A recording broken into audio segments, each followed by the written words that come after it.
Pourquoi suis-je tenu responsable de mon péché, alors que je n'ai pas demandé à naître? De nombreux parents ont déjà entendu leur enfant dire: «Je n'ai pas demandé à naître». Cela se produit lorsque l'enfant s'oppose à quelque chose, comme une obligation de rendre des comptes ou une corvée désagréable. Bien entendu, la même logique ne conduit jamais l'enfant à refuser poliment un cadeau, à refuser de l'aide ou à renoncer à ses préférences. Logiquement, il y a une autocontradiction inhérente à la plainte selon laquelle personne ne m'a demandé si je voulais naître. Au-delà de ça, le concept n'est pas pertinent. En utilisant les mêmes critères que ceux appliqués à tout le reste, Dieu est tout à fait justifié de demander des comptes à ses créations. Et en tant que création de Dieu, nous devrions reconnaître les avantages de l'existence avec autant de clarté que les difficultés. Premièrement, demander à exister est une contradiction dans les termes. Si quelqu'un ou quelque chose demande, c'est que cette chose existe déjà. Si elle n'existe pas, elle ne peut ni accepter ni contester d'être créée. En toute logique, dire je n'ai pas demandé à naître est soit irrationnel, soit évident, mais en tout cas dénué de sens. Lorsque nous sommes conçus, nous existons en tant qu'âme vivante. Il n'y a personne à qui demander avant cela. C'est le fait brut de l'existence elle-même. Que l'on soit heureux ou non d'exister, on existe toujours. Ce qu'une personne choisit de faire de son existence est tout ce qui compte. Les philosophies chrétiennes et non chrétiennes se sont penchées sur cette question et sont parvenues à la même conclusion. En termes clairs, nous existons donc, nous devons faire avec l'existence. Même si nous aurions préféré ne jamais exister, nous existons. Et cela ne peut pas changer. Le livre des Romains aborde indirectement la plainte. Je n'ai pas demandé à naître. S'adressant à ceux qui s'opposent à la souveraineté de Dieu, Paul dit ceci. Mais toi, homme, qui es-tu pour entrer en contestation avec Dieu? L'objet dira-t-il à celui qui l'a façonné? Le potier n'est-il pas le maître de l'argile pour faire avec la même pâte un ustensile d'un usage noble et un ustensile d'un usage méprisable? Romains 9, 20, 21. Lorsque nous créons quelque chose, nous présumons à juste titre avoir le droit de décider de sa finalité.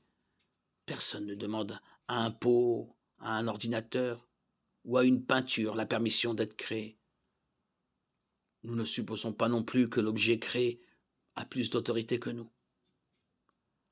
En tant qu'êtres faillibles, nous avons souvent du mal à nous rappeler que nous sommes des êtres créés, que Dieu est notre créateur. Il n'y a rien de contradictoire ou d'injuste à ce que Dieu nous tienne responsables du péché. Même si nous n'avons pas été impliqués dans le commencement de notre propre existence. Il est important de reconnaître que les plaintes concernant la vie ne sont pas toutes insignifiantes. Elles ne sont pas non plus toujours puériles ou superficielles. Ceux qui souhaitent ne jamais être nés réagissent à une stratégie, une tragédie, dans laquelle le diable veut le faire chuter. Il a de toute évidence vécu des douleurs personnelles intenses, telles que Job 3:1-3, et pourtant les mêmes concepts de base s'appliquent. En outre, même ceux qui sont aux prises avec des circonstances de vie horribles ont été créés par Dieu dans un but, et ce but comprend non seulement le choix, mais aussi le potentiel de bonheur éternel. L'autre aspect de l'argument «je n'ai jamais demandé à Dieu de me créer» concerne les avantages qui en découlent.